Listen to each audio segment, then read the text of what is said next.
PO et bienvenue sur Ongles et Confidences. Moi, c'est Lily, PO depuis plus de 10 ans et formatrice.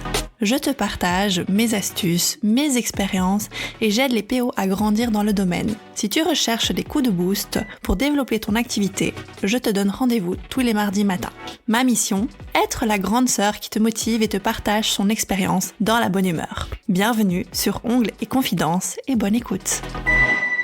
Salut et bienvenue dans cet épisode numéro 6 du podcast Ongles et Confidences. Normalement, cet épisode devait sortir la semaine passée, mais évidemment, j'ai eu un petit problème technique à l'enregistrement et donc me voilà avec une semaine de retard et cette fois-ci, je fais très attention à ce qu'il s'enregistre bien entièrement et qu'il y ait ma voix et pas juste la musique de début et la musique de fin. Aujourd'hui, je vais te parler de l'importance de redresser les ongles pour que toi, en tant que prothésiste ongulaire, tu sois satisfaite de ton travail en prestation cliente. Mon objectif avec cet épisode aujourd'hui est de te donner un conseil, mais de t'ouvrir aussi les yeux sur une réalité qui se passe dans notre quotidien, dans notre travail, surtout si tu travailles vraiment à la chaîne et que tu fais beaucoup de clientèle. D'ailleurs, une réalité qui est vraiment quotidienne en tant que prothésiste ongulaire, c'est le stress, le manque de satisfaction personnelle et un sentiment de se répéter et de faire constamment la même chose. On est dans une routine où on n'aime plus ce qu'on fait. On a l'impression qu'on n'évolue pas.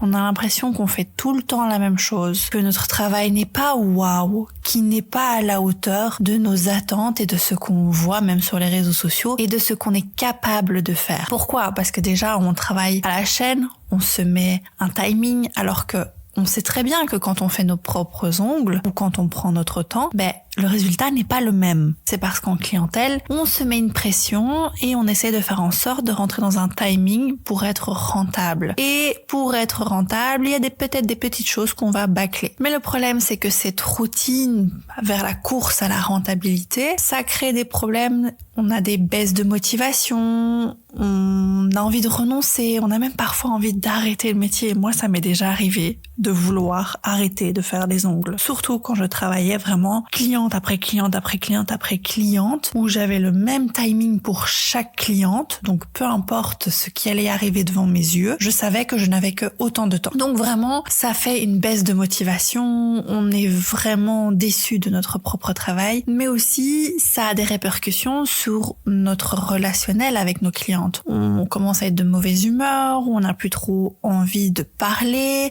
on accepte beaucoup moins de choses de la part des clientes, on n'a même plus envie de les écouter, et tout devient négatif en fait autour de nous parce qu'on n'est plus content de notre travail et du coup ça a des répercussions sur notre humeur, même quand on rentre à la maison, on n'est pas forcément satisfaite de notre journée, du coup, ça va se laisser ressentir auprès de nos proches. On va plutôt être désagréable, fatigué. La plupart du temps, on se dit, ce que j'ai le moins aimé, ce que j'aurais préféré améliorer, c'est ma manicure, c'est mes cuticules, elles étaient pas waouh, elles étaient pas, j'aurais pu faire mieux. Et pourtant, ce n'est pas ça qui, la plupart du temps, est mal fait. Parce que je reçois des photos de filles en formation, ou j'ai des filles qui viennent en formation qui me disent « Oui, je suis toujours pas contente de mes cuticules, il y a toujours une petite peau qui traîne, il y a toujours un petit truc qui ne va pas dans mes manucures. » Mais ça ne se voit même pas sur les réseaux sociaux. Ça ne se voit même pas dans les photos qu'elle m'envoie. Par contre, ce qui se voit, c'est que l'alignement entre la pointe et la cuticule n'est pas correct. C'est-à-dire que les ongles sont crochus, qu'il tombe vers le bas, qu'il n'y a pas eu de rectification de forme, qu'il n'y a pas une longueur qui est égale avec toutes les formes, du coup, ce qui fait qu'on n'a pas des formes qui sont égales visuellement non plus, que les ongles ne sont pas redressés. Blâmer la manucure, je ne dirais pas que c'est ça qui vraiment fait que tu n'es pas contente de ton travail. Moi, personnellement, quand je regarde, ce qui me chipote le plus, ce sont pas forcément toujours les cuticules, mais ce sont les formes. Si on ne prend pas le temps de rectifier ces formes, je trouve que c'est ça qui est le plus flagrant. On peut faire les plus belles manicures du monde, qu'elles soient les plus belles possibles, mais si on ne rectifie pas ces formes, et si on n'a pas une logique, et si on n'a pas une formation qui nous a aidé à avoir des formes correctes, notre travail sera toujours approximatif. On ne sera pas toujours content de ce qu'on fait. Donc pour moi, ce n'est pas que la faute des cuticules, mais c'est le fait de ne pas redresser, rectifier et améliorer ses formes. Et je vois bien maintenant les petites cocottes arriver et me dire oui, mais moi je redresse mes ongles. Alors oui, c'est exact, vous redressez vos ongles, mais vous n'ajoutez que de la matière dessus sans avoir vraiment des règles précises. C'est-à-dire que il y a un redressement qui est fait, mais le mois d'après, c'est bon, l'ongle repique du nez parce que le redressement n'était pas optimal et ne respectait pas certaines règles pour que ce redressement dure le plus longtemps possible. Je parle pas simplement d'ajouter de la matière, mais que dans la manière de limer les ongles, chaque retouche, chaque mois, il y a quelque chose qui ne va pas, qui fait que on va enlever de la matière à des endroits qu'il ne faut pas et qu'on va rajouter de la matière qui va alourdir l'ongle et qui va faire que l'ongle va piquer du nez juste avec le limage. C'est pas spécialement une question de matière qui est posée pour redresser. Déjà, la plupart du temps, ce n'est même pas assez de matière, mais c'est le fait de ne pas savoir limer des ongles de manière à garder cet alignement. Donc oui, redresser des ongles, tout le monde peut redresser des ongles en ajoutant de la matière, mais garder des ongles redressés, c'est autre chose. Donc il faut quand même suivre certaines règles pour redresser des ongles. Il faut pas faire ça à l'aveugle, il faut pas ajouter de la matière pour ajouter de la matière et puis être perdu face à un bloc sur lequel il faut limer, où on ne sait pas exactement jusqu'où on doit limer, on ne sait pas exactement jusqu'où on doit mettre de la matière, est-ce que c'est suffisant, est-ce que c'est bien catalysé, etc. Donc vraiment, il y a des erreurs qui vont être commises quand on va faire du redressement. Il y a des erreurs qui vont être commises quand on va faire du limage. Mais pourquoi le redressement finalement c'est important dans les ongles? Déjà de 1, ça permet une meilleure tenue de l'ongle, c'est-à-dire qu'un ongle qui n'est pas redressé est un ongle qui va avoir l'air bombé, mais finalement qui n'a pas énormément de matière. C'est juste un arc que forme l'ongle. Par contre, l'ongle qui lui est redressé, la matière va être cachée à l'intérieur du redressement, ce qui fait que l'ongle va être plus solide, malgré le fait qu'il aura l'air plus fin, parce qu'il sera plat. Il aura vraiment une ligne droite quasi par rapport à l'ongle qui lui est crochu vers le bas. Donc la matière est cachée à l'intérieur, l'ongle qui est crochu vers le bas a une impression d'épaisseur, mais c'est juste cet arc qui donne cette épaisseur qui n'a pas finalement. Donc pour moi, redresser des ongles, c'est important.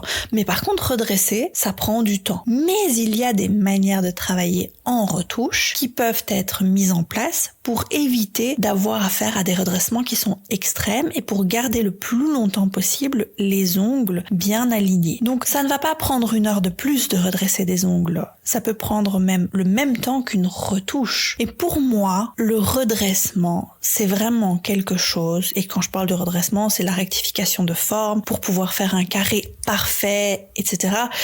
Pour moi, vraiment, c'est ce qui fait la différence entre les PO d'avant, donc les prothésistes ongulaires, la manière dont on travaillait avant, et la manière dont on travaille maintenant. Ce n'est pas que la manucurus, c'est aussi le fait de pouvoir rectifier des ongles, surtout avec l'arrivée de l'acrygel, des pop-it, etc. On ne peut plus travailler comme on faisait avant. Travailler comme on faisait avant, c'est avoir la clientèle qu'on avait avant, qui n'était pas très regardante. À l'époque, ça nous convenait parce qu'on n'avait pas ces techniques de maintenant. Mais maintenant, quelqu'un qui rectifie les formes et qui redresse, c'est quelqu'un qui va vraiment vouloir se surpasser et qui va vouloir donner à sa clientèle un service qui est différent de ce qui se faisait avant. Pour moi, vraiment, la rectification de forme et le redressement, c'est le futur. C'est ce qui fait que nos poses ont l'air fines alors qu'elles ne le sont pas.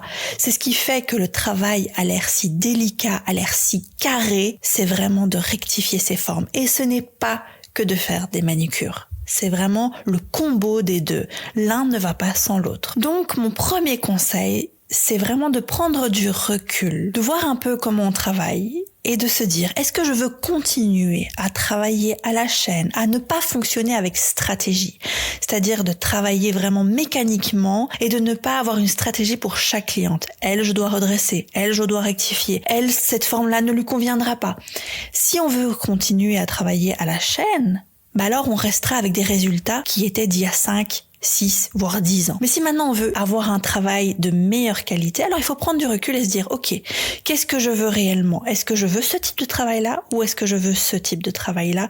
Et du coup, il faut évaluer les choses et voir, ok, peut-être qu'il faut que je suive une formation précise sur le sujet. Ne faites pas que des formations de manucure où on apprend à travailler la cuticule. Faites aussi des formations où on travaille les formes, les retouches. C'est ce qu'on fait le plus souvent en clientèle. Et pourtant, on s'obstine à vouloir faire des formations de chablon, des formations de manucure. Ok, c'est important la manucure, mais ça ne sert à rien d'en faire 10 000 des formations de manucure. Parce que les techniques, il y en a plein. Le travail de la poche, normalement, il doit être le même partout. Mais les embouts, les techniques, les différentes pinces, les différents faire à la pince, peu importe comment on travaille à la poche, on vise le même résultat, peu importe le type de manucure. Par contre, faire des formations, on va plutôt travailler la forme, rectifier les formes. C'est quelque chose qu'on fait peu. Pourtant, c'est ce qu'on pratique le plus en clientèle avec la manucure. Du coup, je pense que faire une formation spécialisée dans le redressement des ongles et des techniques de retouche, c'est super important. C'est limite la formation qui va être le plus rentable parce que c'est ce qu'on pratique au quotidien. Et c'est ça qui va faire que la qualité du travail sera meilleure, qu'on aura une satisfaction personnelle. On se dira, mais waouh, mon travail, il est vraiment autrement. Il a l'air fin, mais il est plus solide. Il tient beaucoup mieux sur mes clientes. Donc, formez-vous sur ce que vous pratiquez le plus en clientèle. C'est vraiment mon conseil. Donc, ta prochaine formation, ce sera pas une formation pour apprendre du nail-art, d'apprendre à faire des Mickey ou des mini sur des ongles. Ce n'est pas non plus une formation pour apprendre des French reverse parce que est-ce que tu as de la demande pour des French reverse? Est-ce que tu es prête à mettre le prix qu'il faut pour que ce soit rentable, une French reverse? Mais fais une formation qui vraiment va t'aider dans ton quotidien sur chaque cliente et pas juste sur une cliente sur 10, qui va vraiment t'aider à te sentir mieux dans ton travail, à avoir une satisfaction personnelle et ne plus être dans cette routine à la chaîne. Si tu veux augmenter tes tarifs, augmente la qualité de ton travail au quotidien. Donc voilà, ça se termine un petit peu en conseil potage de fesses, j'ai envie de dire, mais je trouvais que c'était super important pour moi de parler de ça parce que on pense jamais à se former en retouche. On pense toujours à se former aux techniques qui sont tendances et qui sont juste en fait des dérivés de choses qu'on a peut-être même déjà apprises. Donc voilà, j'espère que cet épisode va t'aider, va clarifier les choses dans ta tête, va remettre l'église au milieu du village et t'encourager à faire des choix plus stratégiques pour ton travail au quotidien. Merci à toi d'avoir écouté cet épisode jusqu'à la fin. Si tu as aimé ou si tu as des questions, tu peux me laisser un commentaire que je lirai avec plaisir. Pour ne rien manquer des prochains épisodes, abonne-toi. Tu peux aussi soutenir le podcast en le partageant autour de toi. C'est totalement gratuit et ça peut aider les copines dans le domaine. À très vite!